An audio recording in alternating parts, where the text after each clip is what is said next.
आणि unit theme होती मस्त होतं. There is hope, there is hope. आणि आज अण्णा साहेबांबद्दलही ऐकून जरा अजून जोश आला. अरे क्या बात है, क्या बात है, क्या बात है.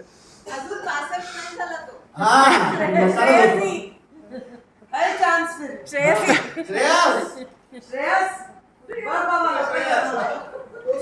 तुमचा तो पिक्चर होता ह्याचा, नाही नाही तो नीना दत्ताचा. बताइए. श्रेयसी येणार तेच म्हणलं. हा. इस्टेट का वारीस और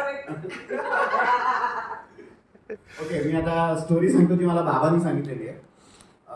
2-3 स्टोरीज आहेत की आजीचं जेव्हा पाय दुखायचं तर आधी भोकका आजीच्या पायावरती बसायचे आणि मग तसे भोकका थोडे मोठे झाले आणि बाबा असं म्हणतात की भोकका जरा खाऊन पिऊन आधीपासून सुखी होते आणि मग तसं भोकका वाढायला लागले की म्हणजे जरा खाऊन पिऊन अजून सुखी झाले तर मग आजी बाबांना बसवायची. आणि बाबा जरा किडकिडेच होते आणि बाबा बडबड करतात म्हणजे करायला सगळ्यांना माहिती आहे. आणि बाबा माझे बाबा आणि परवा सुद्धा बाबा म्हणाले की भोगकाचा हात खूप छान लागतो. मला नाही बाबा. मला माहिती आहे का? तू मार खाल्लायस तू?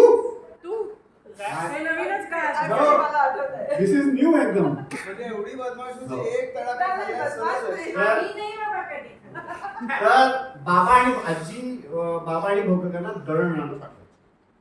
तर मग दळण आणायला बाबा आणि भोकका जायचे आणि भोकका जवळजवळ घरापर्यंत दळण घेऊन यायचे. मग बाबा भोककांना सांगायचे की हात दुखत असेल तर तुम्ही उचला. मग बाबा घेऊन वरती यायचे. आजी बघायची ते आणि भोककांना ओरडायची की लहान भावाला कशाला सांगितलं. आणि मग आजी गेल्यानंतर बाबांना भोकका तर अजूनही स्टोरी आहे भोकका सांगतो. बाबा खूप वेळा सांगायचे म्हणजे आम्हाला लहानपणी खूप वेळा ते ब्रह्मगावला जायचे उन्हाळ्याच्या सुट्टीमध्ये आंबे खायला. तिकडे काहीतरी हनुमानाचं देऊळ होतं म्हणे तिकडे आणि तिकडे जेव्हा जेव्हा ते पूजा करायची होती तेव्हा एक माकड यायचं म्हणे आणि ते पूजेच्या वेळेस बसायचं आणि जायचं. तर पूजेला यायचं जायचं हे बाबांनी सांगितलं. आणि म्हणजे बाबांकडनं खूप स्टोरी ऐकल्या. ते ब्रह्मगावला जाऊन आंबे खायचे आणि तुमचे मामा होते त्यांचं नाव काय होतं मी विसरलो. म्हणजे बाबांच्या वडील ना. नाही नाही आजींचा भाऊ काकांच्या वडील होतं. काशीनाथराव. हा? प्रशांत हा, प्रशांत ते जाधव. आम्हाला चांगल्या त्यांच्याबद्दलच्या खूप बाबा सांगायचे की ते दर उन्हाळ्याच्या वेळेस ते बैलगाडी म्हणून काहीतरी तुम्हाला जायला लागायचं आणि दर म्हणजे बाबा भोकका आणि आंबोत्या जायचे. आणि आंबोत्या लहानपणी अॅपरंटली खूप स्ट्रिक्ट होती. तर आंबोत्या बाबा आणि भोककांना शाळेत जायला तयार करायचे आणि भांग बिंग पाडायचे आणि भांग पाडताना जरा इकडे तिकडे की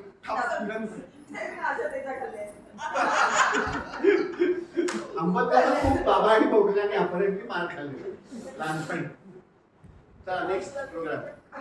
नेक्स्ट प्रोग्राम कविता वाचन.